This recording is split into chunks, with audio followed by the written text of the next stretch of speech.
जुलाई 2026। अभी कुछ दिनों पहले ही पीएम मोदी इंडोनेशिया के टूर पर जाते हैं और इस डिप्लोमेटिक इवेंट के बीच एक बड़ा अनएक्सपेक्टेड स्टेटमेंट सामने आता है। स्टेज पर खड़े होकर इंडोनेशिया के प्रेसिडेंट सुबियांतो कहते हैं कि मैंने हाल ही में अपना डीएनए टेस्ट करवाया और उसमें मेरे अंदर इंडियन डीएनए निकला है।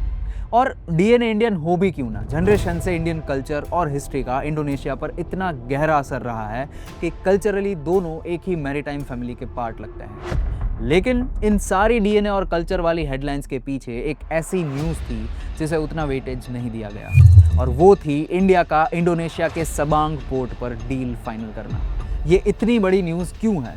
रिसेंटली हमारा ग्रेट निकोबार प्रोजेक्ट भी काफ़ी न्यूज़ में था, इस पर काफ़ी डिबेट और पॉलिटिक्स भी हुई, पर आज हम उस पॉलिटिक्स पर बात नहीं करेंगे। इनफैक्ट अगर आप सिर्फ निकोबार प्रोजेक्ट को इंडिविजुअली देखोगे तो आपको पूरी पिक्चर समझ भी नहीं आएगी। लेकिन जिस दिन आप इंडोनेशिया के सबांग पोर्ट और इंडिया के निकोबार प्रोजेक्ट, इन दोनों को मिलाकर देखोगे, तब आपको इंडिया का असली मास्टर स्ट्रोक दिखेगा और तब हम कॉन्फिडेंटली कह सकते हैं कि पोर्ट वहीं बनेगा, ठीक उस जगह जहां से चाइना का 80% ऑयल ट्रेड पास होता है। एक ऐसा स्ट्रेटेजिक लॉक जो चाइना के स्ट्रेट ऑफ पर्ल्स को हमेशा के लिए चोक कर देगा। इसीलिए आज समझते हैं कि आखिर पीएम मोदी की ये recent Sabang port deal actually है क्या, जिसने बीजिंग की नींद उड़ा दी है। इंडिया अपनी हिस्ट्री में पहली बार अचानक चाइना के नेबर्स को सुपरसोनिक मिसाइल्स क्यों बेच रहा है, और सबसे इंपॉर्टेंट वो कौन सा 1000 साल पुराना भुला दिया गया इंडियन नेवल इन्वेजन है जिसे आज हमारी मिलिट्री एग्जैक्टली कॉपी कर रही है। वैसे आप में से 95% लोगों ने चैनल को सब्सक्राइब नहीं किया है। Me and our team would be really thankful if you consider subscribing. मैं हूं Jheel and you have already started learning from upGrad. Chapter 1, dragon's dilemma. अब इंडिया अचानक से एक इंडोनेशियन पोर्ट पे पैसे क्यों लगाएगा? इसे समझने के लिए देखना पड़ेगा कि चाइना ने पिछले 20 इयर्स में हमारे साथ क्या किया है। पिछले 20 सालों से चाइना इंडिया के चारों तरफ एक स्ट्रिंग ऑफ पर्ल्स बना रहा है। पाकिस्तान का ग्वादर, श्रीलंका का हम्बनटोटा, बांग्लादेश का चित्तगोंग और म्यांमार का चक पियाओ। इन चारों पोर्ट्स का सिर्फ एक ही काम है कि इंडिया को बॉर्डर्स में इतना उलझा दो कि हम कभी अपनी खुद की ज्योग्राफी का फ़ायदा ही ना उठा पाए। और ऐसा भी नहीं है कि इंडिया को इसके बारे में नहीं पता है। इसीलिए 2001 में हमने अपनी अकेली ट्राई सर्विस मिलिट्री कमांड बनाई, अंडमान और निकोबार कमांड। पर यहाँ एक बहुत बड़ा ट्विस्ट है। जिस मलक्का स्ट्रेट से चाइना का ऑलमोस्ट 80% क्रूड ऑयल पास होता है, ठीक उसी पर इंडिया का भी 60% सी ट्रेड और 80% ऑयल डिपेंड करता है। हिमालय के पहाड़ों पर चाइना से लड़ना एक परमानेंट डेडलॉक है। वहाँ ना कोई डिसाइसिव जीत होगी ना कोई हार। लेकिन ओशन में, वहाँ इंडिया के पास एक ऐसी ज्योग्राफी है जो चाइना खरीद नहीं सकता। हमारे Andaman and Nicobar islands. Malacca strait जहां सबसे नैरो हो जाती है, उस फिलिप्स चैनल की विड्थ सिर्फ 2.8 किलोमीटर्स की है, जो एक नॉर्मल इंसान डेली पैदल चलता है सिर्फ उतना।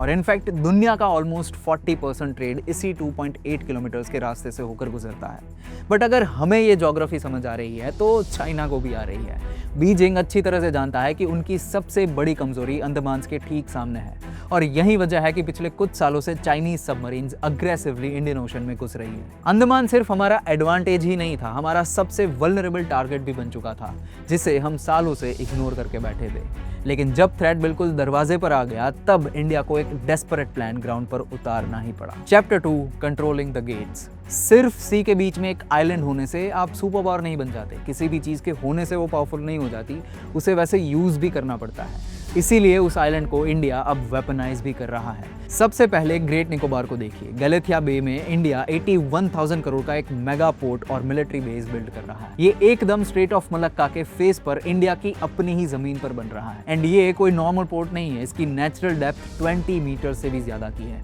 यानी दुनिया के सबसे बड़े और हैवी कंटेनर शिप्स भी बिना किसी प्रॉब्लम्स के डायरेक्टली यहाँ डॉक हो सकते हैं। साथ में कैंपबेल बे पर एक ड्यूअल यूज मिलिट्री एयरपोर्ट भी तैयार हो रहा है, जहां से हमारे फाइटर जेट्स पूरे स्ट्रेट पर नजर रख सकते हैं। लेकिन ये इस मास्टर प्लान का सिर्फ आधा पार्ट है।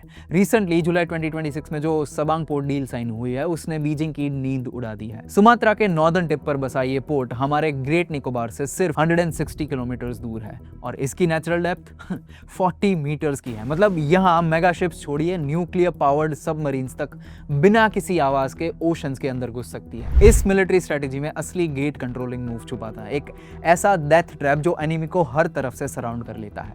यानी अगर कल को कोई भी hostile Chinese vessel great Nicobar की रेंज से बचने के लिए थोड़ा दूसरी तरफ जाती है तो वो सीधा सबांग के रेडार्स और सबमरीन्स के लीथल रेंज में आ जाएगा। बचकर निकलने का कोई भी ब्लाइंड स्पॉट छोड़ा ही नहीं गया है। हिस्ट्री में पहली बार इंडिया मलक्का स्ट्रेट के दरवाजे के दोनों साइड्स पर एक साथ फुल्ली आर्म्ड खड़ा है। सोचिए, ग्रेट निकोबार और सबांग एक दूसरे के इतने करीब है जितने मुंबई और पुणे। और जब आप दुनिया के सबसे इंपॉर्टेंट वाटरवे के ठीक दोनों तरफ बैठे हो तो आप सिर्फ पोर्ट्स कंट्रोल नहीं करते, आप पूरा ग्लोबल ट्रैफिक कंट्रोल करते हैं। Chapter 3, exporting death. अब सबांग डील अकेले नहीं आई थी। उसी वक्त इंडोनेशिया ने इंडिया से इंडिजिनस ब्रह्मोस सुपरसोनिक मिसाइल्स खरीदने का डिसीजन भी ले लिया। पहले उनका प्लान एक single set of missiles battery खरीदने का था, पर अचानक उन्होंने इसे डबल करके रफली $200 मिलियन की डील लॉक कर दी। साथ ही उनके सुखोई Su-30 फाइटर जेट्स के लिए एस्ट्रा की बियॉन्ड विजुअल रेंज मिसाइल्स भी फाइनल हुई है। मतलब इंडिया अब एक्सप्लिसिटली चाइना के आसपास बैठे बड़े कंट्रीज को लीथल वेपन्स दे रहा है। और अब बात सिर्फ हार्डवेयर तक की नहीं है।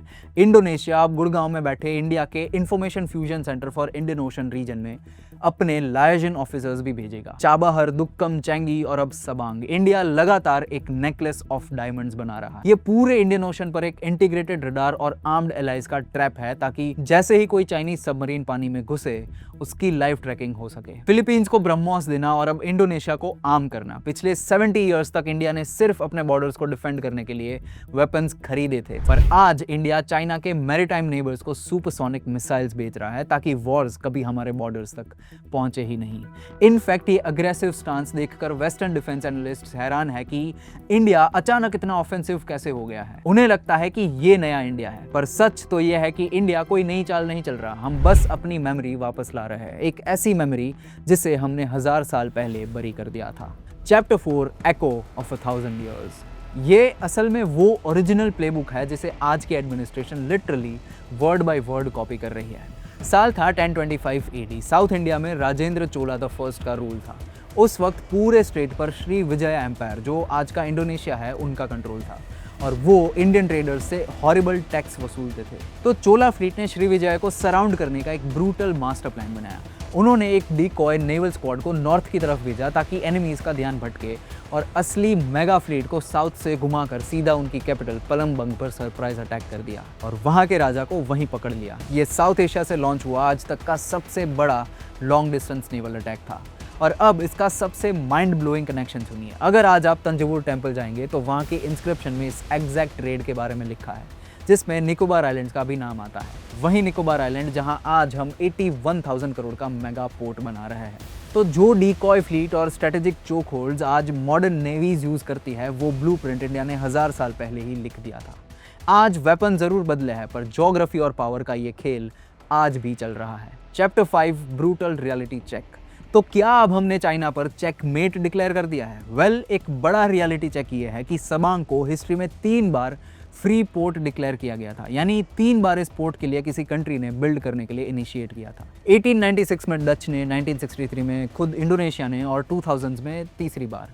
तीनों बार ये प्रोजेक्ट बुरी तरह फेल हुआ। ना वहाँ शिप्स आई, ना इन्वेस्टमेंट। जापान और साउथ कोरिया जैसे जायंट्स ने भी कभी इसे डेवलप करने के लिए सोचा था, पर दोनों ने बैकआउट कर दिया। तो अब रियल क्वेश्चन ये है कि क्या इंडिया और इंडोनेशिया इसे सच में ग्राउंड पर उतार पाएंगे, या ये बस डिप्लोमेटिक फोटोज के लिए एक और MOU बनकर रह जाएगा। डर इस बात का भी है कि ओवरसीज इंफ्रास्ट्रक्चर प्रोजेक्ट्स में इंडिया का ट्रैक रिकॉर्ड हमेशा से स्लो रहा है। ईरान का चाबाहर पोर्ट इसका प्राइम एग्जाम्पल है, जहां ब्यूरोक्रेटिक डिलेज ने इस प्रोजेक्ट को सालों तक अटका कर रखा था।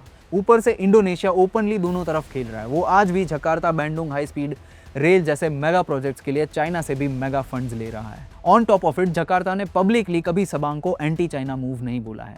ये उनकी हेजिंग स्ट्रेटेजी है, कोई एक साइड ना चूज करने की। और सिर्फ एक साइंड MOU पेपर किसी चाइनीज न्यूक्लियर सबमरीन को नहीं रोक पाएगा। अगर इंडिया ने यहाँ स्पीड से फिजिकली कुछ नहीं किया और सबांग का प्रोजेक्ट फेल हुआ, तो चाइना सिर्फ ताइवान पे नहीं रुकेगा। उनकी nuclear submarines permanently Bay of Bengal में पेट्रोल कर सकती है और इंडिया का अपना 80% ऑयल सप्लाई सीधा बीजिंग की डिपेंडेंसी पर आ जाएगा।